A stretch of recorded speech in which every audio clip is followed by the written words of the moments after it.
Ahead on the Best of John Miller, meet Mike Rennie.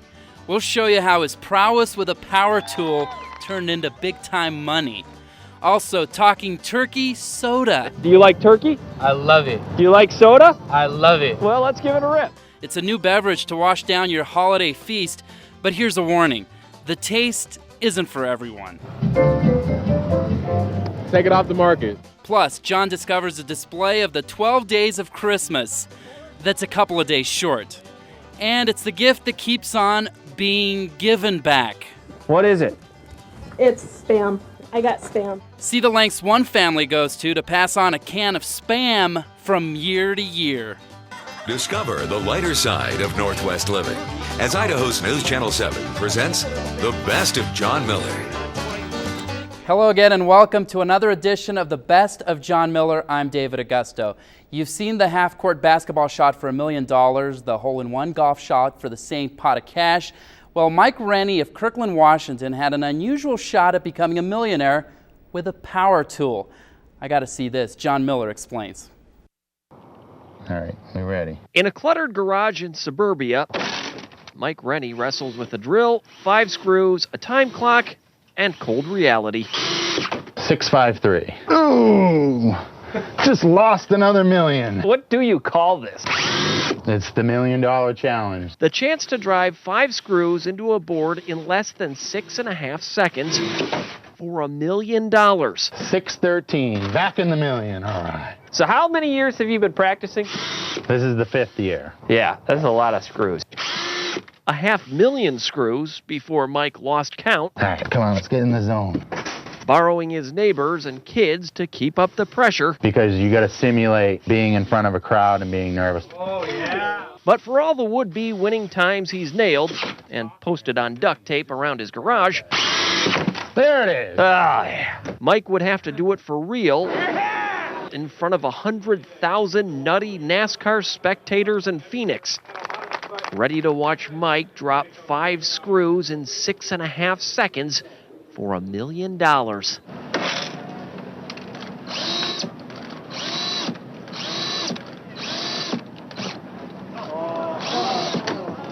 It seems when Mike went to screw the 5th one down, he screwed up. 8.06. Yeah, my mom said that I was always a screw up. But don't feel bad for Mike. He still won the title as the fastest drill in the world. $25,000 and a new truck to add to the van he won last year. Disappointed? No, definitely not.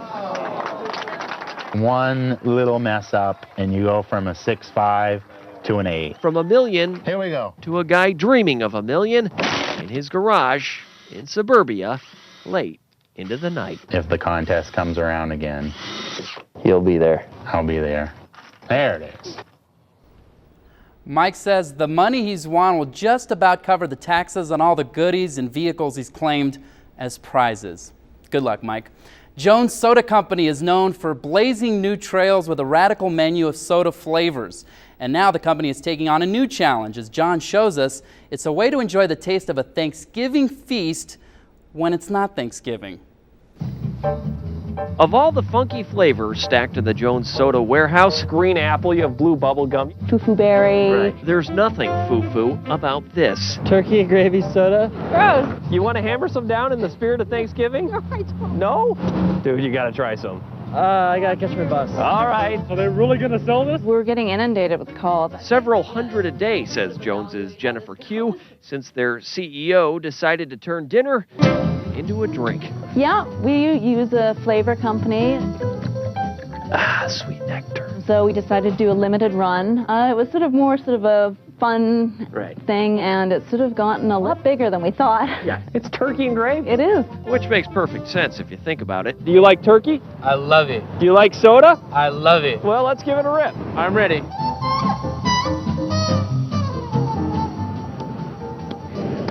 Tastes like gravy. Nasty. Nasty? Tastes like Hawaiian turkey. And it's sugar-free. Take it off the market. It's too much. Oh, take it off the market, please. I thought you like turkey, right? I love it, but You like soda, right? yeah, What's the problem? it doesn't mix very well. You think you'll be picking some up? No. Put a six-pack in the middle of the dining room table. There you go. Thanksgiving in a bottle, a carbonated Christmas. What about Easter? Ham soda? Maybe. Yeah. I will not say that we wouldn't do that. Jones was only offering the soda on shelves in Washington and Michigan, and they completely sold out online. I want to know where the pumpkin pie soda's at. No word on whether they will make it every year. We'll have to wait and see on that one. All right, every year one family goes all out to celebrate the holiday season, but as John found out, their lights display has an extra special meaning. Almost everybody knows where the crazy people live that put up all the Christmas lights. It's kind of our Merry Christmas to everybody. It's worth it. It all stems from a simple belief. You never put too many lights on a tree. Or on a house, in the case of Jan and Alice Marshall. Never mind the electric bill. I may have to put a contribution box out for people to drop quarters and dollars in. Because I imagine that meter's just going like that, huh? It does. It sings. It hums. And if a light burns out, it's going to stay out. probably unnoticed by the thousands of people who drive by and sing their praises. This is tradition. That's why we do it. So everyone can see Jim and Alice's gift. Oh, yes. Everyone, except Alice. Yeah, I'm totally blind. I can't see it, but I enjoy it because I know other people do. You never worried once about burning the house down, did you? Actually, I haven't. I have. Well, we've got 2 more trees here to get some lights on. And though they'll cover almost every square inch with 40,000 colored lights, Jan and Alice Marshall always find that extra space to make the season even brighter. It's just the idea that we bring a little bit of happiness and joy into people's lives. Still to come, it needed to go. So one Treasure Valley family went out on a limb to find a new home for their giant pine tree. And next, you'll be a believer too. 10,000 pictures. Woo! That's a lot of pictures. Meet one Santa bringing the joy of the holidays to people in one Idaho town. Keep it here for more of the best of John Miller.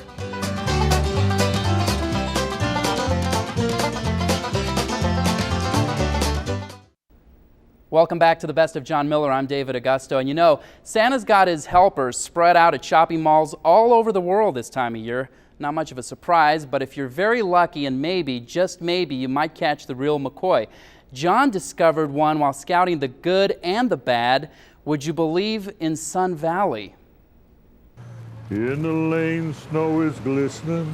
You know, if you'd have told me Santa's been stopping by Sun Valley for the past 15 years, We're happy tonight. I wouldn't have hardly believed you. Walking in the winter wonderland.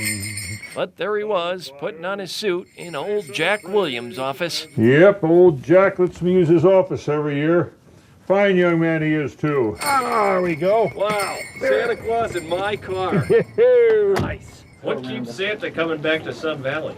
Well, you know, Santa has to check up on just about everywhere, but this is so beautiful up here. Well, thanks for the ride. Turns out the reindeer needed a rest. Actually, I rode the airplane. And from what he was saying, Cheese, he must have come by way of Wisconsin. cheese, cheese, cheese, cheese, cheese, cheese. 10,000 pictures. Woo! That's a lot of pictures. But that's what makes Santa Claus so real around here, if not a little too real sometimes. But you see, after 15 years of sick babies, Oh my goodness, baby did a little throw up for us. Wasn't that cute? and extremely unusual requests, Trees, that's a good one. All right. you don't even have to tell him what you want. Santa knows, like magic kind of. And for some kids, it's kind of a tough sell. See what I mean? How you dream things? But he made a believer out of me. Yeah. Real. Hey, hey. And you know, old Jack Williams never did show up. But like the hundreds of kids who still believe, I guarantee he's well in the Christmas spirit. On a one-horse open sleigh. Hey, ho, ho, ho, ho. As John mentioned, we never actually caught up to Jack Williams, the guy who lends Santa his office, but we're sure he's on Santa's nice list. Still to come, members of one Treasure Valley family know what will be under their Christmas tree every year without even peeking. We'll show you their unwanted annual gift. But first, it's the 12 days of Christmas minus a few days. We show you one town's special holiday celebration when we continue with the best of John Miller.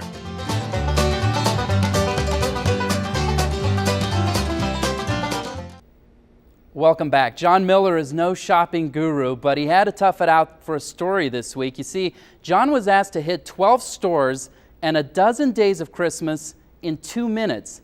Could he do it? As you're about to see, he gave it his best shot. Well, we're here in downtown Nampa where they got a pretty cool thing going on this holiday season. It's called the 12 Days of Christmas, and it's a pretty creative way of dressing up the town for the holiday season. You got to check this out. Okay, this must be 6 geese a laying here. Yeah, it sure is. Got the what theme going on here? Just 6 geese a laying. Can you tell me how to get to the 5 gold rings? 5 golden rings. You want to go straight down here, cross the street. You're the 4 calling birds? Can you prove that? Sure.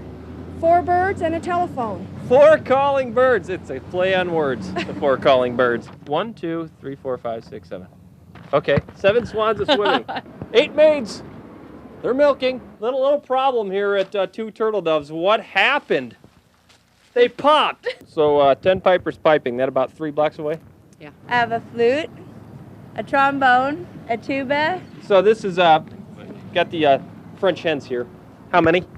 3. 5 golden rings. And you are 12 drummers drumming. We are 12 drummers drumming. Now, can you sing a little bit about your part? 12 drummers drumming. I don't know what happened to 11. We're missing the Lords a leaping. 10 pipers piping. 9 ladies dancing. Oh, who has that? Apparently nobody. 8 maids a milking. Thank you. Let's go. Ready? 7 swans a swimming. 6 geese a laying. 5 golden rings. See? I hope your clothes are better than your singing, Dave. Yeah, they are. 4 calling birds. 3 French hens. 2 turtle doves. Don't have the Lords a leaping. We don't have the ladies dancing, but we always have A partridge in a pear tree. Thank you. Coming up on the best of John Miller, it's the can that can't stay put. Yeah. How one family gives back literally every holiday season. First, though, it was one family's gift to the state. See how the memory of their Christmas tree continues to live on.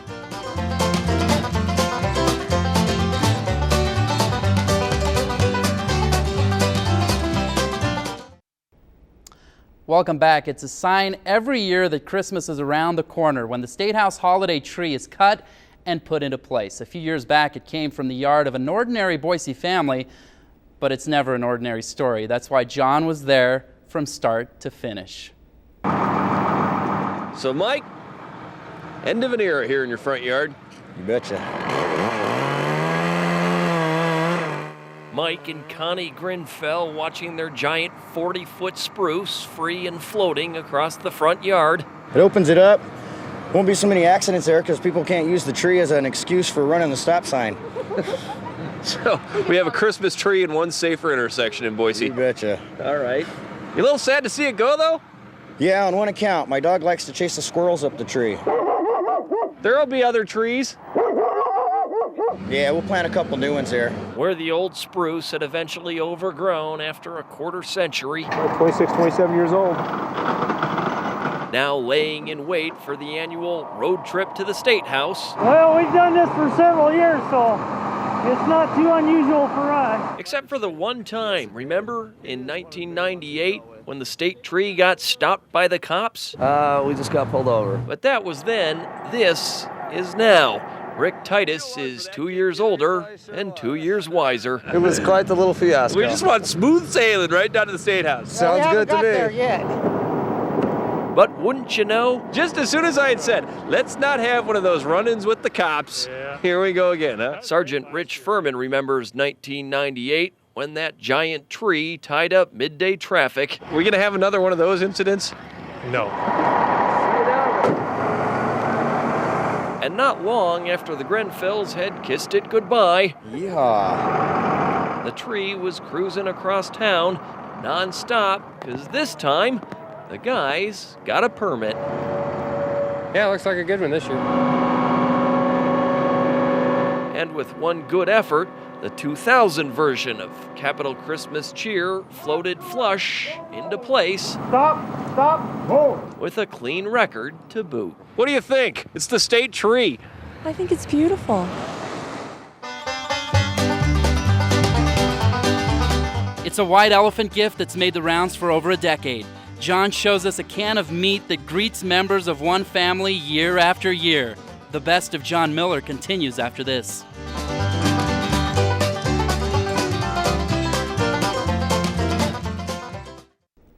Welcome back. We've pretty much all opened a gag gift before, one of those family Christmas rituals that makes the holiday season so much fun. Well, the Brown family has had a gag going on for more than a decade. As John shows us, it involves a canned Christmas gift that has thankfully gone unopened. At Christmas, some folks serve turkey, others serve ham, but Ken Brown can't have Christmas without passing the Spam. Nice. It's got a suggested serving here, but what would you suggest? I would suggest not opening it after 11 years. That's how long this one can of processed pork shoulder has been passed back and forth. This is the 11th year. Come from my niece, Selena Baldwin, when I was getting ready to go hunting in 1987. She put it in my duffel bag. I didn't realize it. The last time I gave it back to her, she received it as a wedding gift. I know who this can of Spam is from. She was obviously emotional about getting the can of Spam. Exactly, she really was. And made you the promise that I would get it back. Yeah, don't worry, you'll get it back. And he did get it back. Not the tastiest can of lunch meat, but certainly the most well-traveled after more than a decade. That's why he's sending it back again. And it's ready to go. With half the plan in the presentation. Well, I really do appreciate it, and so will Selena, I'm sure. How stupid does this look? Stupid? And we're looking for Selena. Selena, I have a gift for you. It's from Uncle Ken. Oh my God. What is it? It's Spam. I got Spam. Yeah. The same way she has on and off for 11 years. Chalk one up for Uncle Ken. The same can of Spam received with the same old promise. I'll get him back. Okay, it could go on forever. John says the Spam reminds him of a 17-year-old Chia Pet that's gone back and forth between he and his mother. So I don't know what's best, Spam or Chia Pet. We'll have to wait and see. All right, it's the great seal of the state of Idaho, as you've probably never seen it before, a giant Rice Krispie treat. Back in 2001, the kids at East Canyon Elementary made it for John Miller. But that's just the beginning. John stopped by Mrs. Scott's 4th grade class and found the kids whipping up the largest edible geography lesson in the West. The kids in Mrs. Scott's 4th grade class can pretty much hold their own when it comes to Rice Krispie construction. I'm pretty good. I helped with those top mountains. The mountains above the canyons and rivers that make up maybe not the biggest Rice Krispie treat in the world, but certainly the biggest one in and of the Intermountain Northwest. 60 bags of marshmallows, 59 bags of cereal. So what's covering up Nevada here? Frosting. Frosting? Maybe 35 pounds. Same thing over here in Utah? Mm-hmm. Utah was supposed to be purple, but it turned out to be green. Why did you guys do this? It's kind of like a project. It was hard to do it, but it's like the most best thing we've ever made. So did you learn more about Idaho, or did you learn more about baking? Baking. What's your favorite part of this thing, would you say? Mount Boreal. The highest peak in Idaho and on this 8-foot-tall marshmallow representation. It's like a piece of art, and you want to put it in a museum, but, you know. A Rice Krispie museum. Yeah. Like the Kellogg's Museum of Rice Krispie. The kids say it was a learning experience, pointing out the crispy canyons and wilderness areas. What part do you think you might eat first? Montana. Turns out no one ever knew Idaho was so tasty and chewy. I just love Idaho. It's like my most favorite state in the world. Cool, especially when it's made out of breakfast cereal, huh? Yeah. Well, what do they do with all those kids hopped up on so much sugar? They sent him on a field trip to a bowling alley, of course. We'll be back next week with more of the best of John Miller. See you then.